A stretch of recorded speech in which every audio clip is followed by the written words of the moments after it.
अब मैं आपके कार्यकाल से शुरू करना चाह रहा हूँ, जिससे एज ए ऑफिसर हमारे दर्शक समझ पाए और हमें भी समझ पाए कि एक कैरियर की शुरुआत में, तो जेल के कैरियर की शुरुआत में बाहर से देखने में बड़ा अच्छा लगता है जेलर बनना ना।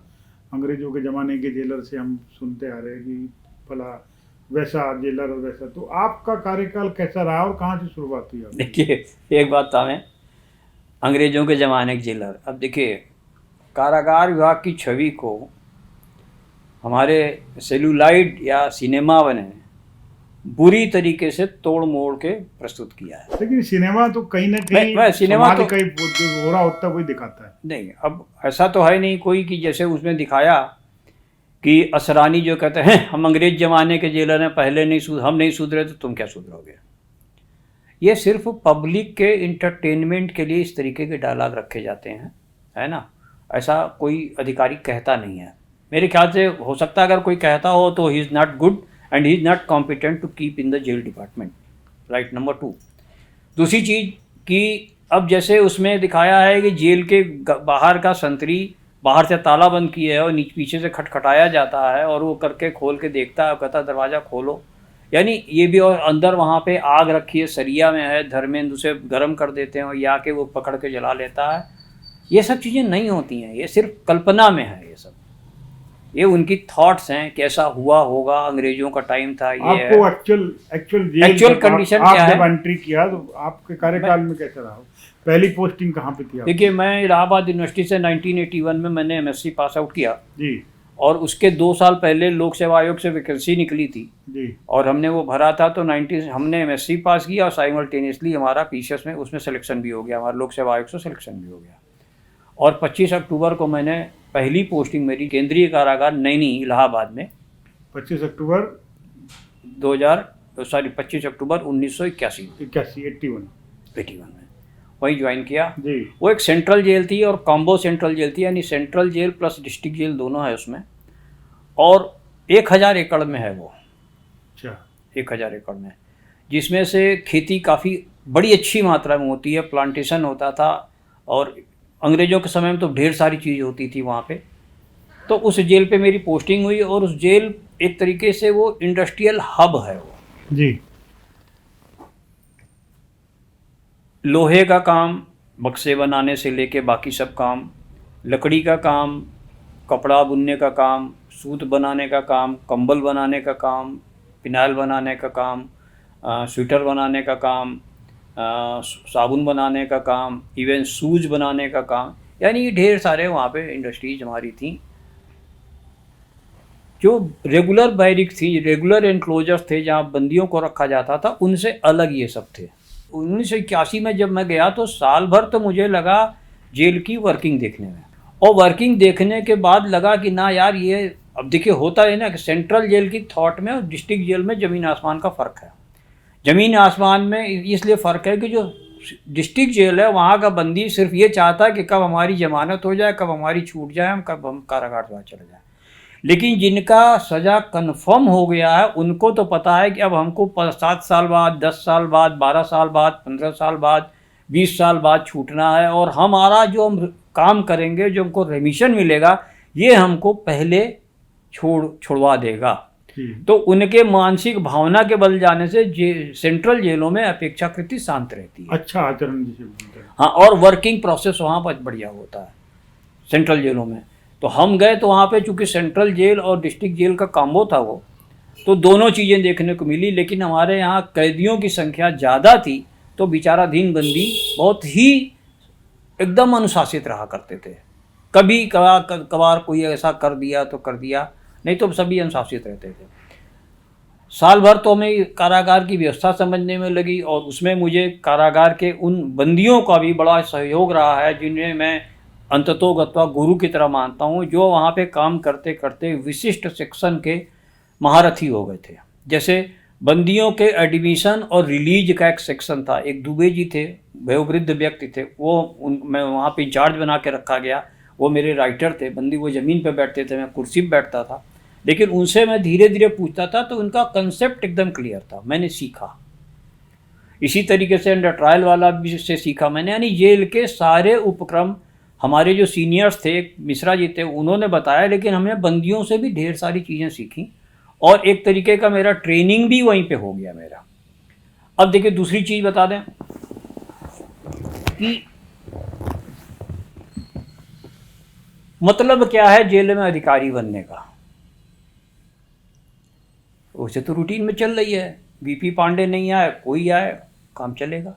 यदि आप अपने मन में कोई जेल के प्रति पॉजिटिव थॉट लेकर के पॉजिटिवनेस लेते हुए कुछ बढ़िया नया नहीं कर पाते हैं तो आपकी क्या पहचान है? जी, कोई पहचान नहीं है। तो यही चीज़ मुझे थी, मेरे अंदर थी। चूँकि इलाहाबाद यूनिवर्सिटी से पढ़ा था, हमारे अधीक्षक महोदय भी स्वर्गीय राधेश्याम त्रिपाठी जी भी इलाहाबाद यूनिवर्सिटी के प्रोडक्ट थे। कुछ उनको भी लगता था कि इलाहाबाद यूनिवर्सिटी के लड़के कुछ बढ़िया करते हैं। उन्होंने धीरे धीरे करके इंडस्ट्रीज़ का चार्ज मेरे को दिया। हमने उसमें दिमाग लगा के अपना आउटपुट बढ़ाने को कोशिश किया, बढ़ाया, सफलता मिली हमें। इसी तरीके से काम चलता रहा। तो हमारे पास था वो एक बड़ा पोर्टफोलियो था, चल गया। अब उन्होंने सांकेतिक तौर पे मुझे एडिशनल सुपरिंटेंडेंट का भी प्रभार दिया कि तुम अपने आप से करोगे। साथ में मुझे उन्होंने एक बैरिक नंबर 5 होती है, बैरिक नंबर 5 में 7 बैरिकें, हाता नंबर 5 में 7 बैरिकें थी, उसका इंचार्ज बना दिया। और उसी में कभी कभी कुछ ऐसी बातें हुई जो, जैसे चार्ल्स सोबराज नाम का एक बंदी था, बड़ा फेमस, हाँ बहुत फेमस था, और वाराणसी जेल से ट्रांसफ़र होकर हमारे यहाँ आया, वो वहाँ बंद हुआ, तो उससे भी रूबरू होने का मौका मिला। उसके अंदर तमाम बुराइयाँ हों लेकिन 2-3 बहुत अच्छाइयाँ थीं।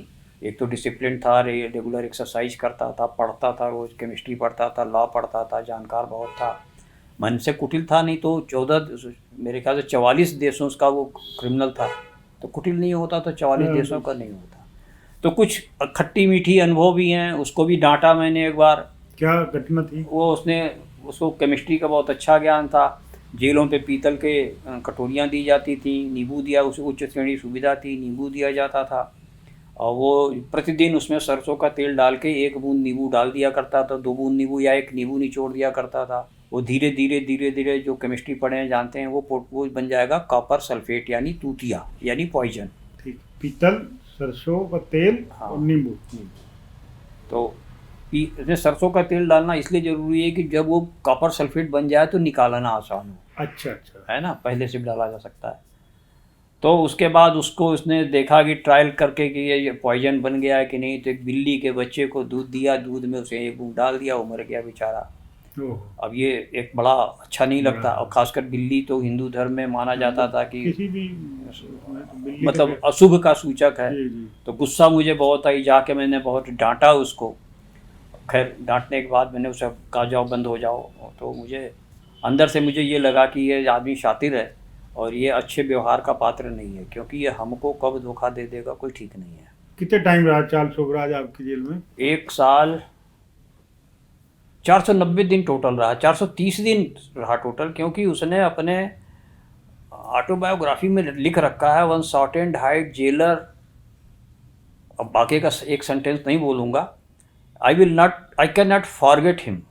तो ये मेरे लिए लिख रखा है उसने। अच्छा, जो आपने उसको डांट पिलाई थी, हाँ, जहर वाले प्रकरण पे, हाँ हाँ, तो उसने अपनी ऑटोबायोग्राफी पे लिखा है, मतलब मैंने उसे डिमोरलाइज बहुत किया। हाँ। मैंने डिमोरलाइज किया कि तुम आदमी हम आदमी, what is the difference in between you and you. लोग तुम्हें क्रिमिनल कहते हैं, हमको क्रिमिनल के ऊपर एक इंचार्ज बनाया गया है देखने के लिए। What is the difference? You are aged about 43 years, I am aged about just 21 year, 22 years. 22 साल के थे तब। हाँ, तो हमने उसे कहा कि देखो, करनी ने ही व्यक्ति के स्थान को चयनित कर दिया है कि तुम मेरे से 2 गुने उम्र के हो और I am ruling you over you. कृपया अपने आदतें सुधार लो। अब सुधरने वाला तो सुधरता है, लेकिन वहाँ से ट्रांसफ़र होकर जब वो तिहाड़ जेल गया, सिमिलर प्रोसेस करके तिहाड़ जेल में लड्डू खिला करके लोगों को बेहोश करके और आराम से गेट की चाबी निकाला, गेट कीपर से खोल के भाग गया वहाँ पे। हाँ, तो मतलब अगर आप सतर्क नहीं रहते, वो बिल्ली वाला प्रकरण नहीं होता, तो वहाँ आपके यहाँ से भी भाग सकता था। हाँ, ये तो बात नहीं। फिर उसके बाद हमने अपने इनक्लोजर से उसे ट्रांसफ़र, हमारे सुपरिटेंडेंट ने कहा कि वहाँ से उसको ट्रांसफ़र कर दो, ठीक है ना। अब उसे एक नंबर से जो हमारा इनक्लोजर था उसमें छोटी छोटी कोठरियाँ बनी थी, तो उसमें रेगुलर बात ज़्यादा था। हमारे यहाँ तो चूँकि हमारे यहाँ पक्का नंबरदार भी बंद होते थे, लिमिटेड बंदी थे, और ड्यूटी वाले जितने बंदी होते थे वो रहते थे, तो वहाँ से हटा के वहाँ कर दिया गया। मैंने भी कहा था, क्योंकि मुझे ये लगा कि यार मैं दूसरा काम नहीं कर पाऊँगा, मेरे पास इंडस्ट्रीज़ थी, ब्लैंकेट फैक्ट्री था, तो मैं काम नहीं कर पाऊँगा उतना। तो उसे हाई सिक्योरिटी कह लीजिए या रेगुलर वॉच वाली सिक्योरिटी कर लीजिए। रेगुलर वॉच वाली। हाँ, तो उसमें तो भेज उसकी दिया। फिर उसके बाद कुछ सुविधाएं छीनी गई होगी, जैसे नहीं, वो सुविधाएं तो कोर्ट ही छीन सकती है। हम रिकमेंड कर सकते हैं, सुपरिटेंडेंट कुछ दिन के लिए खींच सकता है उसकी सुविधा, लेकिन हमने जनरली ये नहीं किया, क्योंकि वो चूँकि फॉरेन नेशनल था वो। मतलब पहली पोस्टिंग में आपको चार्ल्स सोबराज से पाला पड़ गया। हाँ, चार्ल्स सोबराज से भी पाला पड़ गया। और आज हम जो ये कैमरा के सामने कर रहे हैं, तो उस समय सोवियत संघ के सहयोग से भारत में एक फिल्म बनी जवाहरलाल नेहरू जी के चाचा जी पे, अच्छा। है ना। तो उसमें श्याम बेनेगल जी को ये दायित्व दिया गया था। और नैनी जेल पे एक नेहरू वार्ड है, तो वहाँ पे लगभग 17 दिन उन्होंने शूटिंग किया था। और मेरे सुपरिटेंडेंट साहब ने कहा, एक समस्या थी ना कि मुझे थोड़ी बहुत अंग्रेजी आती थी, बाकी के स्टाफ को नहीं आती थी। तो उन्होंने कहा पांडे आप ही इनको असिस्ट करोगे। तो 17 दिन तक मैंने भी कैमरा चलाना, साउंड कैसे है, रिकॉर्डिंग, ये सब, ट्राली पे कैसे मूव करना, मैंने भी बेनेगल जी के साथ मैंने। तो वो किस विषय पे बनी थी पिक्चर? जवाहरलाल नेहरू की लाइफ। जवाहरलाल नेहरू जी की लाइफ। तो वो वहाँ पे बंदी के तौर पे रहे होंगे। हाँ, बंदी के तौर पे रहे वहाँ पे, 2 आज़ादी बार के रहे थे। टाइम हाँ, में। देहरादून जेल में भी जवाहरलाल नेहरू हाँ, जी यहाँ रहे बना बंदी के हुआ तौर पे। है, तुमने हाँ, देखा। तो यहाँ भी मैंने रिनोवेट कराया था अपने समय में शुरू में, और एन डी तिवारी साहब आए थे उसको उद्घाटन करने के लिए। तो पहली पोस्टिंग में आपको चार्ल्स सोबराज से पाला पड़ा। पहली पोस्टिंग में एक वर्ल्ड फेमस फिल्म सोवियत संघ के सहयोग से और भी आपकी था, जेल में- आपने ददुआ नाम सुना होगा। हाँ, ददुआ सुना है। ददुआ से मुलाकात हुई। डकैत था ददुआ। हैं? डकैत था। डकैत था। जी। और लेकिन आचरण का बड़ा अच्छा था और विचारधारा बहुत अच्छी थी। जी। अब वही कहा जाता है ना कि उनको डकैत न कह के बागी कहना ज़्यादा, मैं उसकी तरफ वो नहीं कह रहा हाँ, हूँ, ठीक है। लेकिन वो कंबल अंदर में से बागी कहलाते हैं। मूल्यों का, अपने मूल्यों का कीमत समझता था। उसके लिए उसके गांव का अंतिम आदमी इम्पोर्टेंट था। अच्छा। और उसके रॉबिन लिए भी हुड की लड़ने छवि को तैयार हो जाए तो अब इसे डकैत कह लीजिए आप। रॉबिन हुड की छवि उसने बनाई हाँ, थी। ये तो जेल में रहेंगे तो इनके अलावा कौन आएगा, बढ़िया आदमी तो आएंगे कितने नहीं। साल रहे आप नैनी में, और फिर कहाँ गए उसके बाद? नैनी में मैं रहा 1981 से लेकर के और 1988 तक।